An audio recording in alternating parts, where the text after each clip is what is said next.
เวลาก็สิประมาณนี้เนาะทุกคนเนาะ1:45เนาะทุกคนเกือบ2 โมงย่างเนาะทุกคนเนาะนี่ทุกคนแอร์น้อยได้แอร์น้อยแล้วหนาว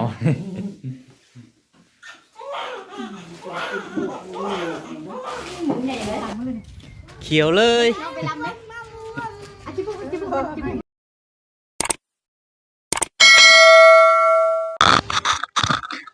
กับทักทายสบายดีและสวัสดีทุกคนเนาะมื้อนี้มาแก้วได้มาประนามเนาะจะมีไปการเนาะทุกคนเพราะว่าโทรมาว่าเจ็บท้องเนาะก็เลยพากันกลับเนาะทุกคนเนาะยังบ่ได้จังใดก็ติดตามชมเนาะทุกคนเนาะว่าเพิ่นจะคลอดลูกหรือว่าจังใดมื้อนี้เนาะรอลุ้นนำกันเนาะทุกคนเนาะ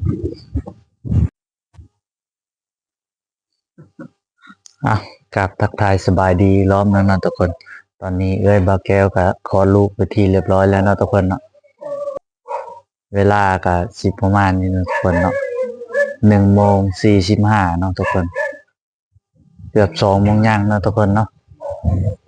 บ่รู้ว่าเป็นผู้หญิงหรือผู้ชายเนาะติดตามชมกันเนาะทุกคนเนาะถือว่าคลอดแล้วตอนนี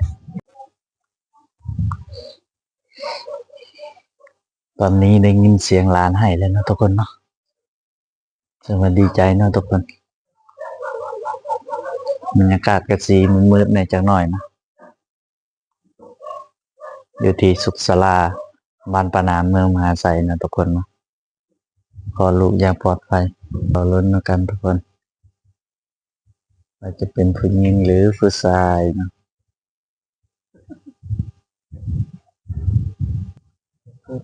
นี่เนาะท่านผู้ชมรอลุ้นกันเลยตอนนี้กับเวลา2 โมงแล้วทุกคนนะอากาศก็สีหนาวๆเนาะมื้อนี้บาซอนกับบาร่านี่นอนอยู่รถไถเลยทุกคนเลยอากาศหนาวเลยทุกคนมื้อนี้นะเมื่อวานนี่นะอากาศร้อนหนาว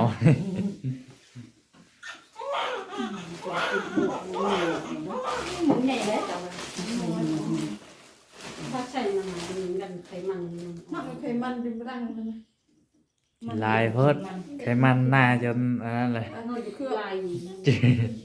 ปานเคลือบแป้งเลยแก้วhôm trực lá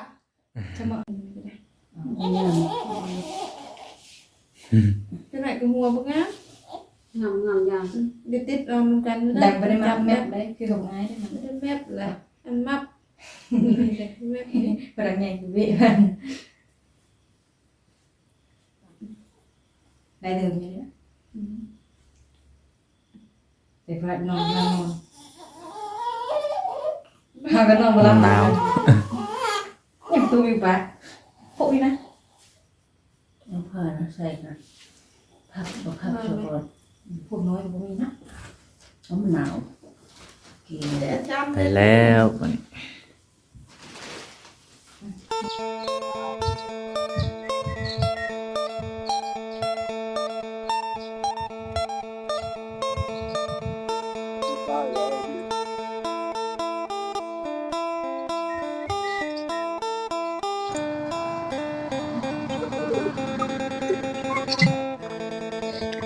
กับทักทายสบายดีและสวัสดียามเช้าอีกเทื่อหนึ่งเนาะทุกคน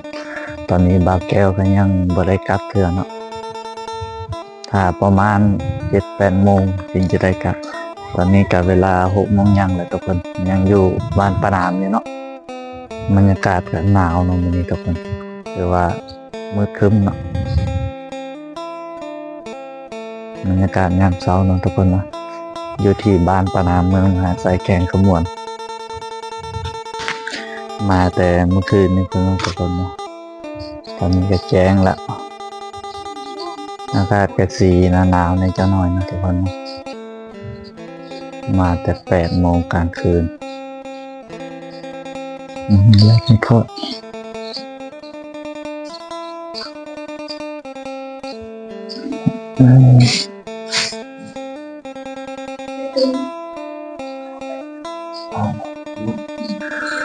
นี่นะทุกคนเนาะเป็นร้านเนาะนอนเยอะเป็นผู้ชายเนาะทุกคน นี่ทุกคนแอร์น้อยได้แอร์น้อยแล้วนี่ได้แอร์น้อยแล้ว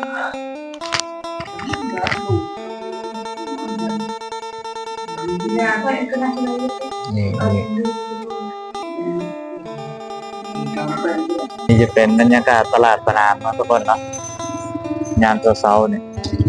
ทุกคนก็จะลั่งมาขายเครื่องขายเนี่ยเนาะนี่จะเป็นตลาดประนามยามเช้าเนาะวันนี้บาแก้วได้มาซื้อขนมเนาะแต่ว่าบรรยากาศดีนะทุกคน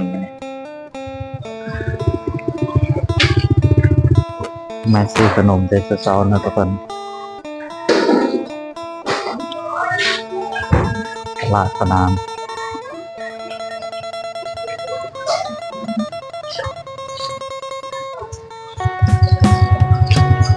โอ้บรรยากาศยามเช้านะทุกคนเนาะเดี๋ยวสวยงามขนาดเส้นทางบ้านประนามจะเป็นวงเวียนนะทุกคนเนาะนี่จะเป็นทางไปตลาดเนาะตลาดประนาม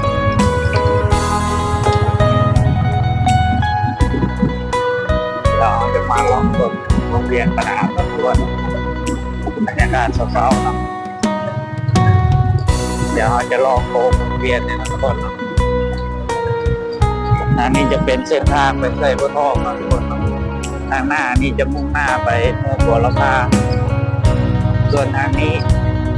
จะกลับสู่เมืองมหาไซนะทุกคนเอาวงเวียนกว้างพอสมควร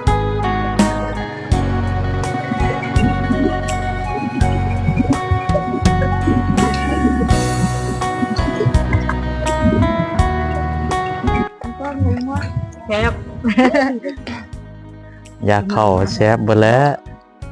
กินขนมซะก่อนกลับเพื่อนๆยังได้กินข้าว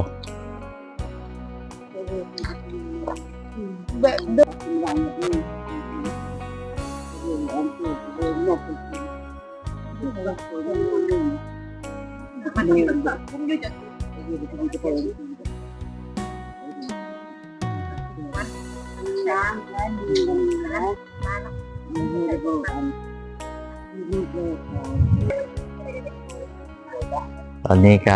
ะเกียมขึ้นรถไถนะทุกคนเนาะกะเกียมเครื่องขึ้นรถไถ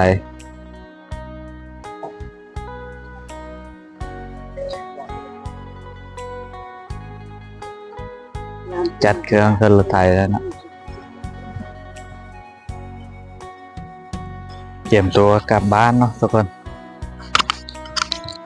วันนี้เอาไว้กลับบ้านกัน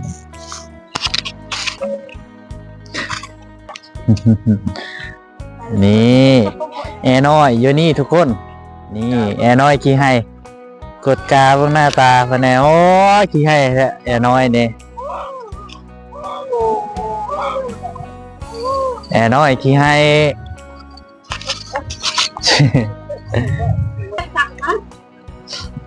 อ้าวท่านผู้ชมตอนนี้บาแก้วก็สิได้เดินทางกลับบ้านแล้วเนาะทุกคนเนาะเดี๋ยวบาแก้วจะออกเดินทางกลับเนาะไว้เจอกันอยู่ที่บ้านเนาะทุกคนเอาเตรียมเดินทางกลับบ้านวันนี้ทุกคน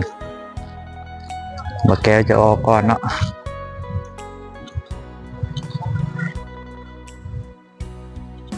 กลับบ้านวันนี้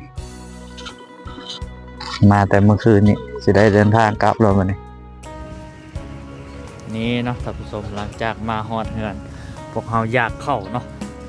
เอาก็เลยปีงหัวใจท่าเขาเจ้าเนาะ